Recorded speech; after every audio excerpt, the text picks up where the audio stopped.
Students, आज का जो मेरा टॉपिक है वो है 12.14 capacitance of A parallel plate capacitor.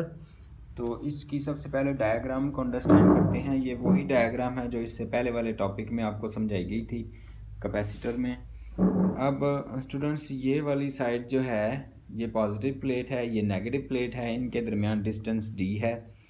ये बैटरी लगी हुई है, ये स्विच है। ये वाली सेम डायग्राम आपको 12.13 में करवाई गई थी, डिटेल के साथ बताया गया था। अब स्टूडेंट्स, इसको थोड़ा सा मज़ीद जो है वो आगे लेकर चलना है। तो आपको पता है कि ये जो बैटरी है, जो ही आप स्विच ये ऑफ़ है, जब ये ऑन करते हैं तो इस बैटरी की वजह से ये पॉजिटिव टर्मिनल है, इस प्लेट के ऊपर पॉजिटिव चार्ज आ जाएगा, और ये नेगेटिव टर्मिनल है, इस प्लेट के ऊपर नेगेटिव चार्ज आ जाएगा। डिस्टेंस उनके दरमियान डी है और ये पैरेलल पड़ी हुई हैं दोनों प्लेटें। तो ये तो जी पैरेलल प्लेट कैपेसिटर कहलाएगा। तो कैपेसिटर की डेफिनेशन बेसिकली यही होती है कि ऐसी डिवाइस जो कि चार्ज को स्टोर करती है। ठीक है स्टूडेंट्स, अब आपकी बुक के हिसाब से ज़रा आपको एक्सप्लेन कर देता हूँ कि उसमें जो है, अब स्टूडेंट्स इसमें जो बुक का पेज नंबर है 23 है, उसमें ये एक इक्वेशन लिखी हुई है C वैक्यूम Q/V।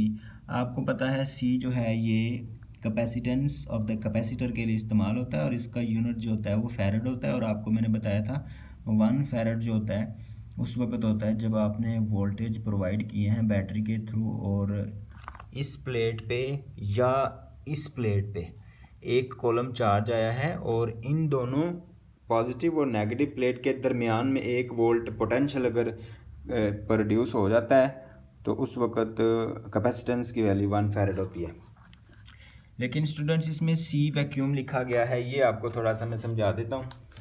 अब स्टूडेंट्स आप देखें, ये पॉजिटिव प्लेट है, ये नेगेटिव प्लेट है। अगर इसके दरमियान से सारी हवा और air particles, dust particles remove कर दिए जाएँ, वैक्यूम क्रिएट कर दिया जाए, तो उस वक्त जो कैपेसिटेंस की वैल्यू होगी, यहाँ पे कोई मीडियम मौजूद नहीं है इन दोनों प्लेट्स के दरमियान, तो उस वक्त कैपेसिटेंस की वैल्यू C वैक्यूम कहलाएगी और वो Q/V के इक्वल होगी। पहले भी कैपेसिटेंस C Q/V के इक्वल है।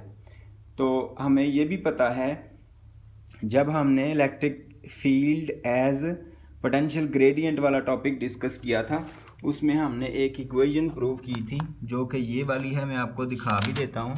Electric field as a potential gradient, ये देखें स्टूडेंट्स, इसमें हमने देखा था E is equal to minus delta V/R। आप R को D भी कह सकते हैं, तो V इज इक्वल टू तो हो जाएगा E is equal to V/D। अगर आप मैग्नीट्यूड लिखें, डेल्टा R को D भी लिखा जा सकता है, तो E is equal to V/D।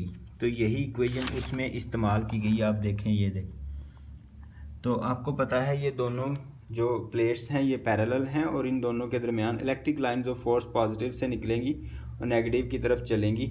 और ये जो फील्ड है, ये प्लेटें ज़्यादा दूर पड़ी नहीं हुई, तो जिस वजह से because the plates are very close to one another, तो फील्ड जो है वो कांस्टेंट है और इलेक्ट्रिक लाइंस ऑफ फोर्स जो पॉजिटिव से निकल के इधर नेगेटिव की तरफ जा रही हैं, पॉजिटिव से ओरिजिनेट होती हैं, नेगेटिव की तरफ टर्मिनेट होंगी जाके, तो वो इलेक्ट्रिक फील्ड जो है वो यूनिफॉर्म है।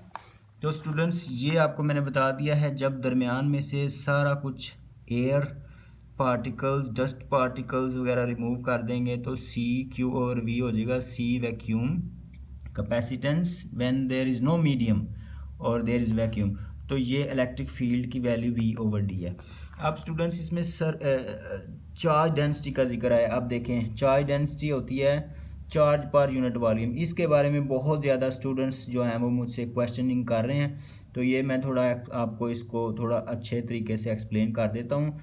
ये चार्ज डेंसिटी है और ये तो है चार्ज पर यूनिट एरिया।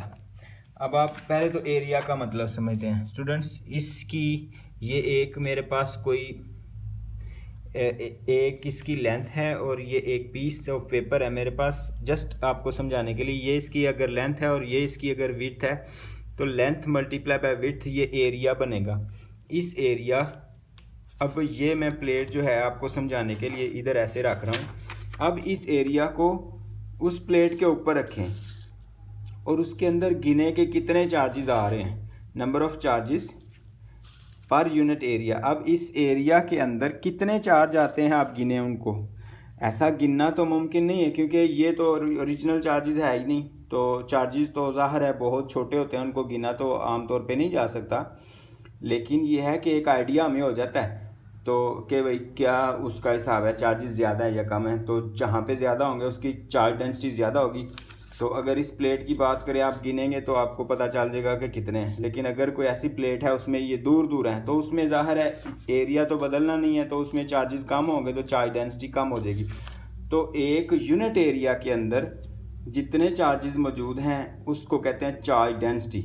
तो ये एक मेरे ख्याल से ये एक गिनना तो मुमकिन नहीं है, लेकिन एक ओवरऑल आपको पता चल जाता है कि किस प्लेट की चार्ज डेंसिटी ज़्यादा है, किस प्लेट की चार्ज डेंसिटी कम है। तो ये है जी चार्ज डेंसिटी का कॉन्सेप्ट। ठीक है स्टूडेंट्स, अब मैं इस प्लेट को वापस उसकी जगह पे रख देता हूँ।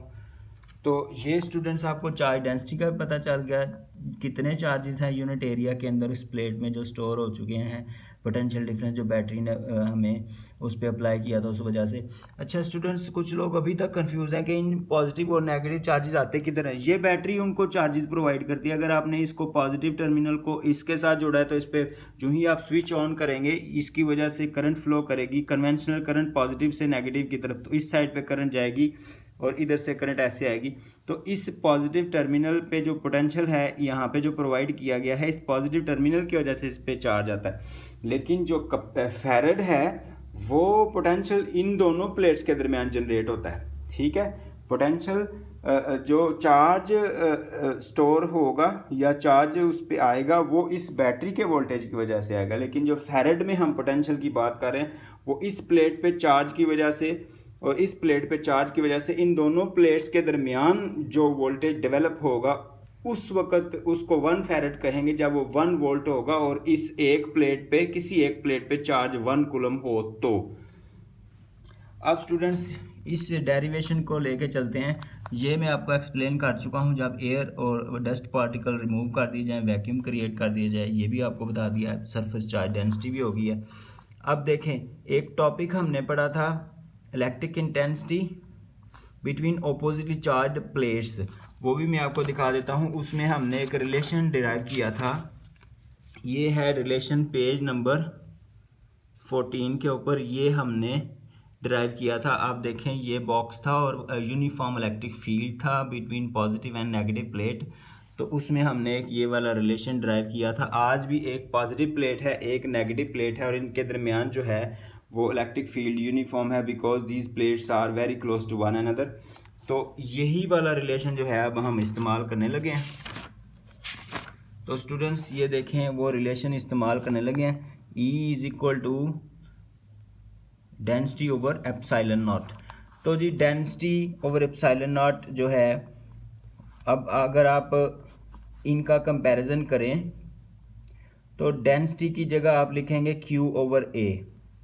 ठीक है, तो आपने Q ओवर A कंपैरिजन करेंगे तो यहाँ से E की वैल्यू V ओवर D वो इधर आ जाएगा। कंपैरिजन करने से कंपैरिजन किसका किसका करना है, इसका और इसका, V ओवर D इसमें से आ जाएगा। और ये जो है charge density over epsilon not होगा, लेकिन चार्ज डेंसिटी की जगह आप Q ओवर A पुट करेंगे, Q over A into epsilon not हो जाएगा।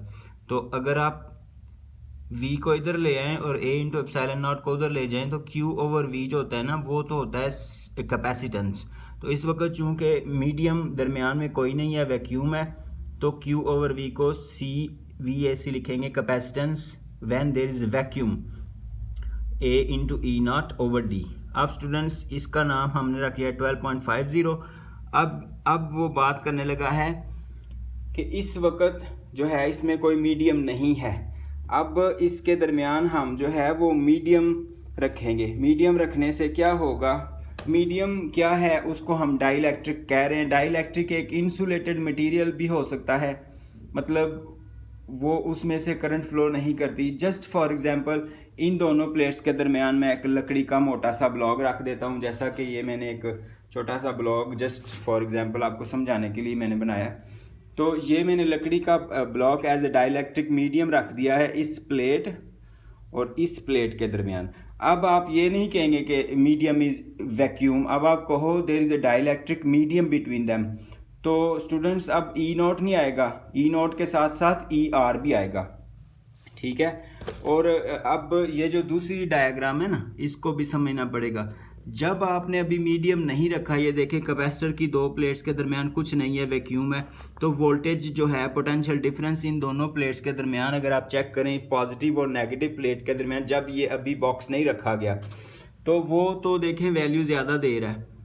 जो ही आप ये बॉक्स रखेंगे, ये आपको नज़र आ रहा है बॉक्स, जो ही आपने बॉक्स रखा तो ये देखें ये रीडिंग इधर से कम होके इधर आ गई है। इसका मतलब है वोल्टेज जो इन दोनों प्लेट्स के दरमियान डेवलप हुआ था, अगर वो पहले 2 था, जस्ट फॉर एग्जांपल 2 था, तो 2 से कम हो गया। क्यों कम हो गया? आपने डाइलेक्ट्रिक मीडियम रख दिया। अब डाइलेक्ट्रिक मीडियम रखने से तो वोल्टेज कम हो गया। अगर आप देखें तो अब स्टूडेंट्स आप देखें, अगर वोल्टेज कम हो ना तो कैपेसिटेंस की वैल्यू बढ़ जाती है, क्योंकि ये इन्वर्सली प्रोपोर्शनल है। तो कैपेसिटेंस की वैल्यू बढ़ जाएगी। कितनी बढ़ेगी? ई नॉट के साथ साथ आपको ई आर भी लिखना पड़ेगा। आप देखें सी मीडियम लिख रहा हूँ मैं। अब सी मीडियम इसलिए कि अब ये बॉक्स दरमियान में हमने रख दिया है, ये दोनों प्लेट्स के दरमियान बॉक्स रख दिया गया है, तो अब मीडियम आ गया, उसके लिए सी मीडियम आ गया। अब चेंज क्या आएगी? A into epsilon not over D तो पहले ही था, ये देखा, लेकिन अब ई आर भी साथ आएगा। ये तो बता रहा है कि कैपेसिटेंस बढ़ गई है। कैपेसिटेंस बढ़ने की वजह क्या बनी है? वोल्टेज कम हुआ है। वोल्टेज कम क्यों हुआ है? जो ही आपने ये बॉक्स रखा है, ये आपको नज़र आ रहा है बॉक्स रखा है और रीडिंग इधर आ गई है वोल्टेज वोल्ट मीटर की, तो यहाँ से पता चलता है कि वोल्टेज कम हो गया। तो स्टूडेंट्स अब हमने रेशो फाइंड करनी है, जिसको डाइलेक्ट्रिक कांस्टेंट भी कहते हैं। उम्मीद है आपको ये इक्वेशन समझ आ गई होगी। ई आर इसमें अभी आया है डाइलेक्ट्रिक मीडियम। अब क्या करेंगे स्टूडेंट्स, अगर आप ज़रा ध्यान से देखें ना, तो A into epsilon not over D, ये 3 वाली, ये तो जी A into epsilon not D तो सी वैक्यूम के इक्वल नहीं है, तो इसकी जगह रखो सी वैक्यूम। ये मैं आपको अलहदा से करवा देता हूँ, ये एक छोटा सा इसमें स्टेप है जो आपको मे बी कंफ्यूजिंग हो। ये वाली इक्वेशन है स्टूडेंट्स, ये वाली इक्वेशन मैं दोबारा से लिखने लगा हूँ। C medium is equal to A into epsilon not E R over D. ये मैंने वही इक्वेशन रीराइट की है। तो स्टूडेंट्स ये वाला जो फैक्टर है ना, ये जो मैंने बॉक्स में लिखा है, ये तो जी सी वैक्यूम के इक्वल है। ये आप देख सकते हैं इसमें, ये इक्वेशन आपको क्लियर कट नज़र आ रही, A E not over D C vacuum के इक्वल है, तो वही मैंने लिखा है।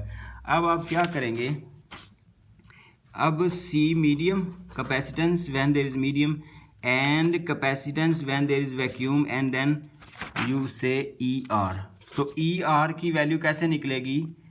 ई R is equal to C medium over C vacuum. तो ये तो जी ई आर कहते हैं डाइलेक्ट्रिक कांस्टेंट है ये, और इसको हम कैसे आगे, इसकी डेफिनेशन क्या है? ये तो रेशो है। रेशो किस किस की है जी? ये देखिए ई आर डाइलेक्ट्रिक कांस्टेंट है। Ratio when of the capacitance when there is medium, there is a dielectric medium, and to the capacitance when there is a vacuum. So ये तो डाइलेक्ट्रिक मीडियम है। That's all for today students, thank you very much.